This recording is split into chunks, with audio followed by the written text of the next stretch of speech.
Hello and welcome to this presentation on the use of the Sony PlayStation Portable in education and training.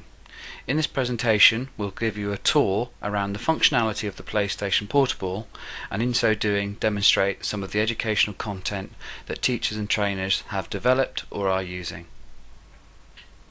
To begin with, we have the three key elements of our work: the PlayStation Portable, students and schools. How can we combine all three together for achieving educational outcomes? People may have heard of these terms: education, edutainment, gaming for learning, intrinsic gaming. All are around the use of actual consumer games in the classroom. We come from a different standpoint in that we are not using any of the consumer-based games available in our classroom, but rather looking at materials that are already established or which can be easily put together by the teacher or trainer. Some of the titles which are out there at the moment and being used in schools. Buzz the Schools Quiz is PlayStation's multiple choice game host type scenario, which runs on the PS2 presently and will be coming out in the PS3 shortly, and also the PSP. This will really be the first true commercially available game which has the ability for teachers to put the desired content into the game and therefore into their lesson. If you've not used a Sony PlayStation Portable before, I'm just about to turn mine on here, such that we have a live PSP screen being captured in the middle of this presentation. So here we now have the main screen. Running horizontally we have the categories.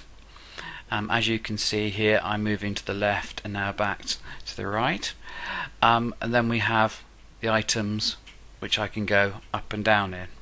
I'm doing that by using the arrow keys to the left hand side of the PSP.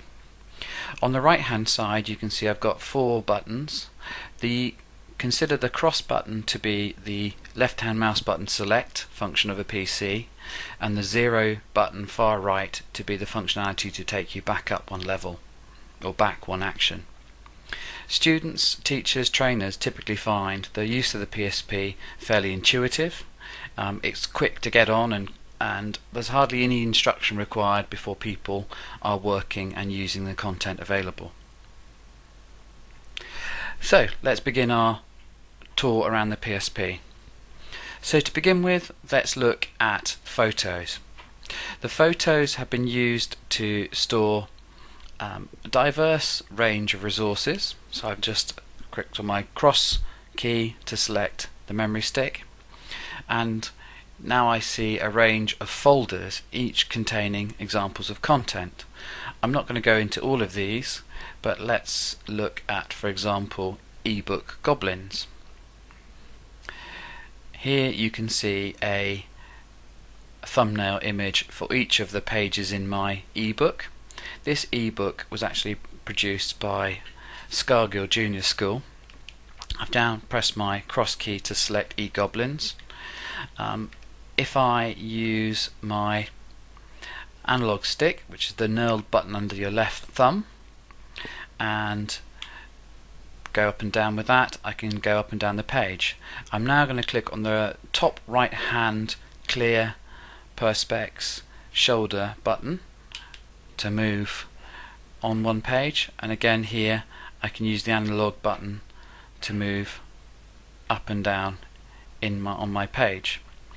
Here, for example, I have a diagram. If I press and hold down the square key and then use the analog stick, I can zoom in and out on my map and actually move around if I so wish as well.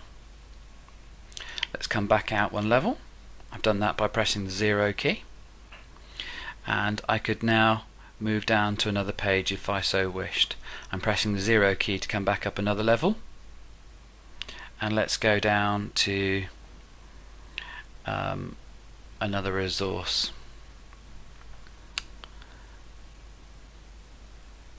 So here we've got flashcards which have come from a PowerPoint. So in PowerPoint, go and File, Save As, and save as JPEGs, and then these are put onto the PSP. So typically these are reviewed by a student. I'm just clicking the right shoulder button here in order to move back and forwards to go through my flashcards. And now let's go on to educational diagrams. These are just examples of diagrams that teachers have downloaded and put onto their PSPs for use of their students. I'm going to select the cell by clicking on the cross key, and here you can see I've got an educational diagram. If I press and hold down the square key and now push the analog stick up under my left thumb, you can see that I can zoom in, and then if I release the square key I can actually move around that diagram.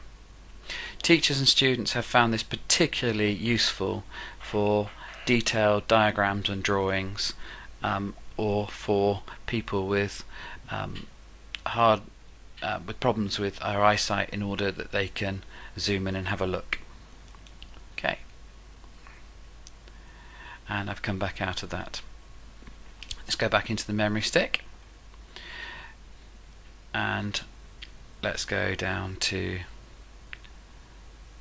Spies and Gadgets. Spies and Gadgets is a demonstration of commercially available content which is available in a PDF. So here I'm zooming in and out. This PDF has been converted and made available on the PSP. So this is a demo page. Let's go on a couple of pages. And if I zoom out on this page, you can see what I've got. Let's just zoom into the kind of correct reading level and move up, and you can see there I can easily read that text before I go on to the next page. Let's zoom out again. Spies and Gadgets. Here are some images which have been taken using the PlayStation Portables. These came from Norway, where students were using the PSPs to take images for their diaries, and also the cameras for video diaries as well. Let's come back out of that, and one last one. Let's go to Holyhead School just to show you some images of how students are using the device.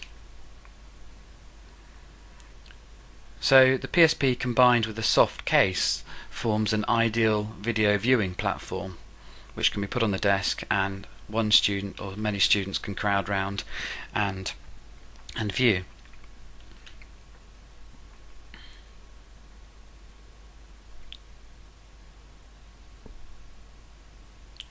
So this is the common kind of scenario that we're seeing, whereby the teacher is combining the use of audio video material on the PSP with the textbook in a rather blended learning approach.